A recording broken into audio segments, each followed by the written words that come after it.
Hey, I'm Aaron. Let's talk game design. Today, I'm counting down my list for the top 10 champion designs in League of Legends. This list is, of course, my opinion and is based on both aesthetics and gameplay.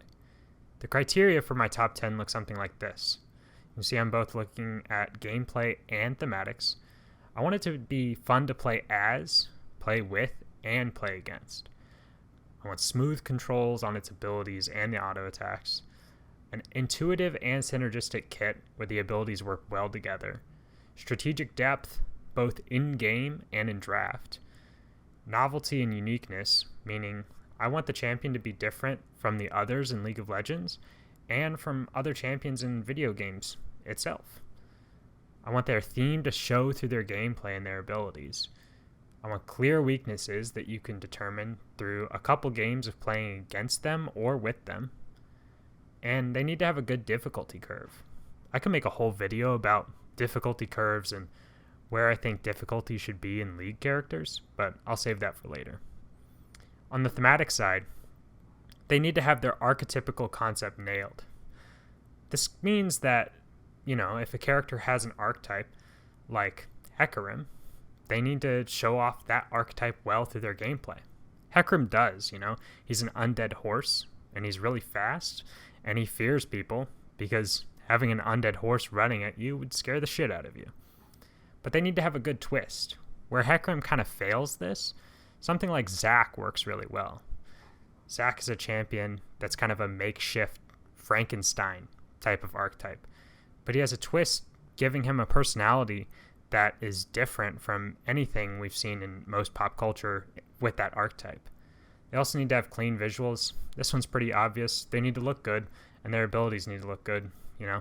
Decent VFX are important too. Real quick, here's some honorable mentions.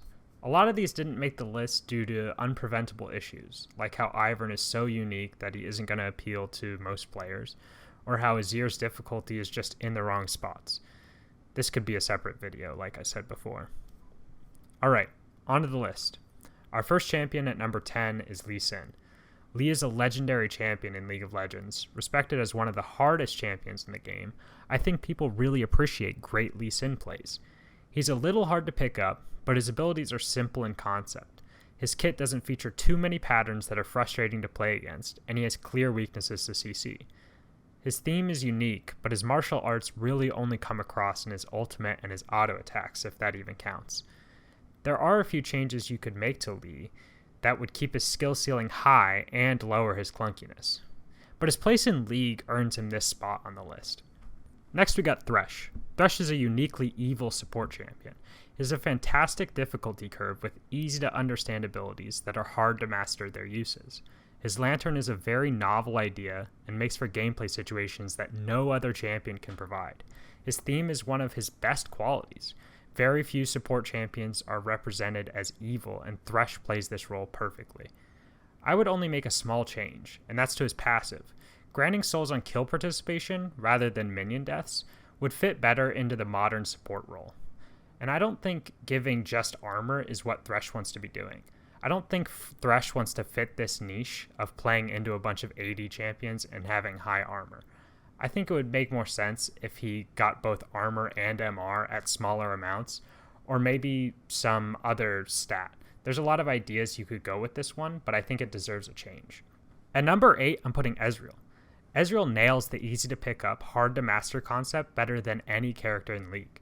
Any level of player could understand his abilities, know what to do with them, and even hit a few combos. But grinding this champion is more rewarding than most, as his skill ceiling is one of the highest in the game. His theme is cool and cocky, and it plays surprisingly well with his difficulty. The only thing I would change about Ez is his passive. It isn't bad by any means, but doesn't synergize too well with the rest of his kit. It would be cool to make his auto attacks matter more in a different way, maybe storing spellcasts into damage unloaded with a powerful auto. Overall, Ezreal is a blast and should make his way onto this list every time. Coming in next is one of my favorite characters. Number 7 is Gnar. He's a deceptively challenging tank with a cute meets monstrous theme. His gameplays, visuals, and even sound design play into this transformation flawlessly. My only problem with Gnar is a small one. Sometimes his transformation timings can be hard to coordinate in solo queue. You could go Mega thinking your team wants to fight, only for them to back off and waste your form. This is a relatively small problem though, but it also makes for great teamwork in flex queue or pro play. Gnar is a gnarly addition to the game. Oh god, that was awful. Coming in at number 6 is Leona. She's a simple champion that even veteran players love to play. Leona is versatile, and her abilities are very satisfying to land. The champ is on the list because she nails the beginner-friendly champ the best. The places where she lacks are mostly thematic. She's supposed to be this faithful sun paladin, but she kinda just looks like a woman in yellow armor. Her abilities, especially her ultimate, do show off her sun magic well though. She also lacks clear weaknesses, although she does have some in lane and strategically. Leona is the quintessential tank of League of Legends, and that lands her a spot on this list. Number 5 and 4 are only held down because they can sometimes be a little frustrating to play against. Number 5 is Sylas. Sylas is a unique AP drain tank that has an ult with some of the most strategic depth in League. His R even affects draft in a big way, which is crazy. Sylas also has a nice difficulty curve with learning his timings and using every ultimate in the game.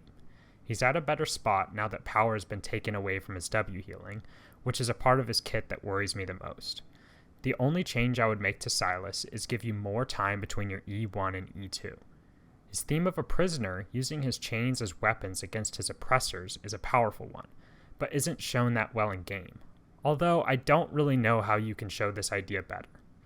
Other than that, Sylas is an inventive design and awesome mechanically intense mid laner. The next one is Draven. Draven is loved by a lot of cocky players, which is an important hole to fill in every character-based game. Surprisingly, he isn't complained about too much even though he is pretty strong at least at the moment. Draven's design makes for really high emotional moments and some disappointing frustrating ones, but this is a good paradigm. Those epic cash outs wouldn't feel nearly as good if he was a more methodical, consistent champ. His theme also makes for a great character and voice lines. Draven isn't perfect, but he wasn't meant to be, and I wouldn't change a thing about him. Alright, we're down to the top 3. Orianna gets my number 3 spot. Orianna is a champion that most people would say is well crafted, yet she isn't played that much. I think with a small visual update to her model, she would see a lot more play. Her splash art is already amazing, and her gameplay is perfect. She's difficult in the right ways, and her ball is one of the most novel concepts in the game. Her ball is something you can really only do in a MOBA, and the kit makes the most out of it. The only other thing I would change about her is the Q targeting system.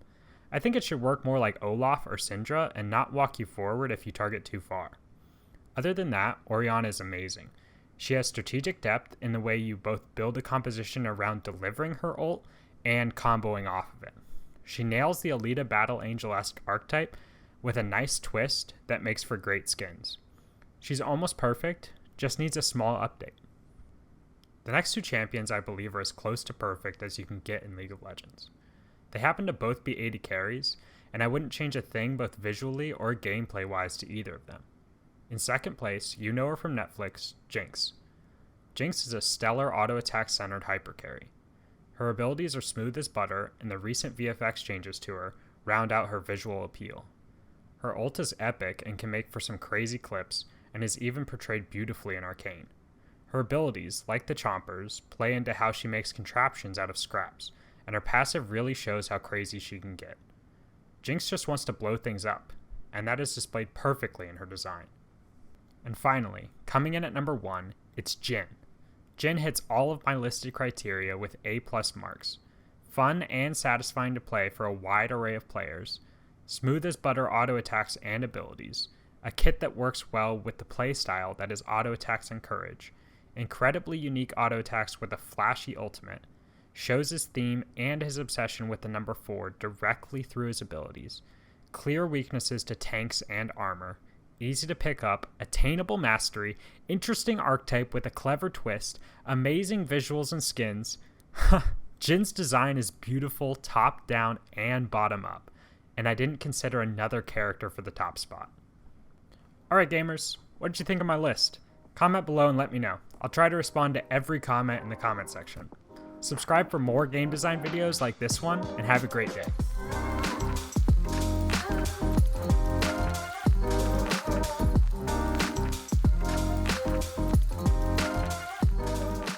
Hey guys, I probably had like 20 characters in contention for this top 10 list at some point.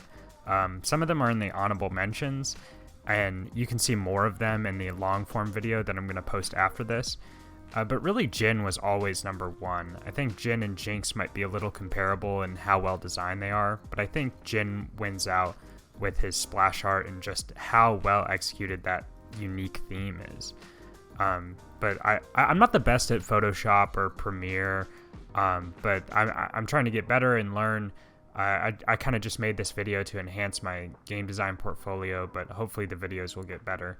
I don't know what topic I'm going to cover next, but subscribe if you want to see more game design content like this one, and see ya.